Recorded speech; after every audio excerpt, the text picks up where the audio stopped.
Con una votación de 5 a favor y 4 en contra, la Corte Constitucional en Colombia determinó ampliar el aborto libre y legal hasta la semana 24. Sin embargo, esta decisión no se trata de la eliminación del delito del aborto del Código Penal colombiano.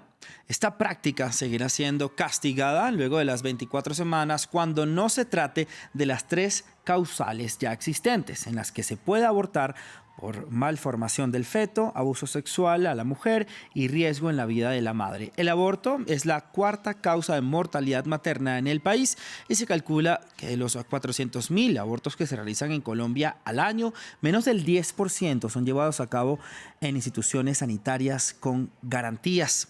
Para ello, entonces, quiero saludar a Paula Ávila Guillén, directora ejecutiva de Women's Equality Center.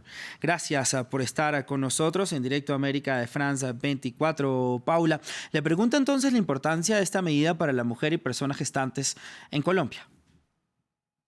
Muchísimas gracias por la invitación y pues claramente este es un fallo histórico, no solo por las estadísticas que ya se mencionaron de la cantidad de mujeres que estaban siendo obligadas a recurrir a abortos inseguros y las consecuencias que tenía para su salud y su vida, pero adicionalmente porque hay un promedio de 400 mujeres criminalizadas al año en Colombia por no poder acceder a aborto, por decidir sobre sus propios cuerpos. Y lo que sabemos de estos datos es que la mayoría de las mujeres y de las niñas que terminaban criminalizadas o en hospitales pertenecían a grupos vulnerables, a niñas y mujeres y personas gestantes que ya se encontraban de una u otra forma desprotegidas por el Estado, y pues esta decisión lo que está haciendo es de una u otra forma nivelar el piso y diciendo que todas tenemos los mismos derechos en Colombia y que el aborto deja de ser un privilegio. Ahora, Paula, ¿por qué se había demorado tanto tomar esta decisión? ¿Por qué hoy en día todavía hay tanta resistencia a legalizar el aborto? Creo que parte de eso es porque es culturalmente y históricamente todavía existe esta idea de que las mujeres no somos capaces de decidirnos sobre nuestro propio cuerpo. ¿De qué pasaría si nos dan la libertad de tomar decisiones a nosotras? O sea, todavía existe esta creencia que es mejor que un juez o que los congresistas tomen las decisiones por las mujeres, cuando en realidad lo que sabemos es que la decisión de abortar de una persona no va a cambiar independiente de si es legal o no. Entonces, estos son cambios que que se están dando recientemente. Durante 20 años en Latinoamérica no hubo ningún movimiento en términos de legislaciones y en los últimos, legislaciones relacionadas con temas de aborto, pero en los últimos 2 años hemos visto a Argentina en diciembre del 2020, México en octubre del año pasado y ahora Colombia. Entonces, creo que ya está existiendo una tendencia que es reconocer la autonomía de las mujeres. Usted hablaba también, Paula, de que con esta ley el aborto entonces ya no va a ser un privilegio, pero yéndonos a la práctica, que digamos que siempre es más difícil que el papel, ¿no? ¿Cree que va a ser fácil que esto se aplique en la medida de lo posible a todos los territorios de Colombia, sobre todo en los territorios de difícil acceso, áreas rurales, donde también estas personas necesitan esta atención médica, Paula?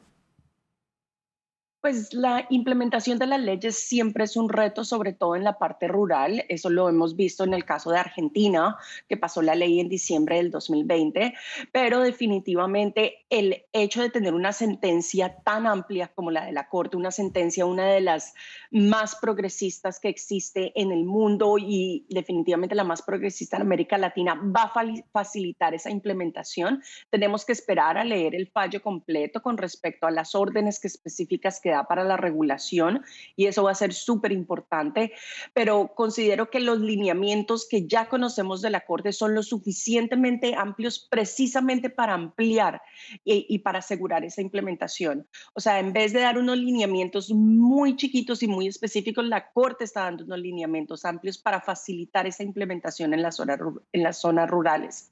Pero adicionalmente hay algo que cambió en Colombia que va a facilitar la implementación, y es ver las personas que estaban en la calle celebrando, ver esas celebraciones, esas manifestaciones que hemos visto en los últimos meses alrededor de este caso, es algo que no habíamos visto en Colombia antes. Entonces, cuando ya existe, además del cambio legal, una Claro. decriminalización social, ayuda muchísimo a la implementación. Sin embargo, Paula, la Iglesia y otros sectores de la sociedad que están en contra de esta práctica, esta legalización del aborto, que ya como le estamos comentando, la Corte Constitucional colombiana pues lo avaló hasta las 24 semanas. Ellos quieren imponer y apelar esta decisión. ¿Realmente tienen medidas legales y pudieran tumbar este fallo de la Corte Constitucional?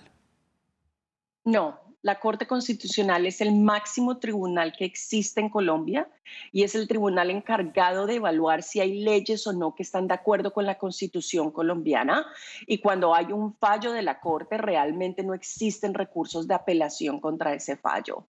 Entonces, en este momento, por más de que digan que van a intentar hacer cosas, realmente y legalmente hablando, lo que deben hacer es respetar la decisión de la Corte y entender que lo que está haciendo la Corte es protegiendo la salud y la vida de las niñas, mujeres y las personas gestantes en Colombia, y que las razones por las cuales estos países han cambiado las leyes recientemente es porque ya se ha comprobado que el prohibir o criminalizar el aborto no reduce los números de aborto. Claro. Si realmente lo que estas organizaciones quieren es reducir los números de aborto, entonces deberían tratar de pedir por leyes de educación sexual, anticonceptivos para todos y, por supuesto, atención aborto y posaborto y apoyo a las maternidades deseadas. Ya para finalizar nuestra conversación, Paula, eso es un ejemplo para otros países de América Latina. Digamos, ¿cómo está la región frente a este tema? Pues sí, es definitivamente un ejemplo. Colombia es el tercer país en 2 años que legaliza el aborto. Argentina en diciembre, como dije, cambió sus leyes para permitir el aborto en las primeras 14 semanas. En México, en octubre, la Suprema Corte decidió que no se podía enviar a una mujer presa por abortar. Ahora a nivel estatal, cada estado está tratando de implementar esta decisión, pero definitivamente la de Colombia es es la más avanzada de la región. Y entra a ser parte de un círculo pequeño de países en Latinoamérica, porque antes teníamos a Cuba y Uruguay, pero el sistema está cambiando. Y ahorita que pienso que esta marea verde que se formó en Argentina, que llegó a México y ahora Colombia es imparable, y creo que los ojos del mundo están en Chile, que está por un proceso similar, e igual en República Dominicana, que si bien está Claro. pensando en solo aceptar las 3 causales, está avanzando y está considerando avanzar en este tema. Pues Paula, muchísimas gracias por su tiempo, por estar con nosotros en este espacio de France 24 llamado Directo América. Un gran abrazo. Muchísimas gracias a ustedes. Un abrazo.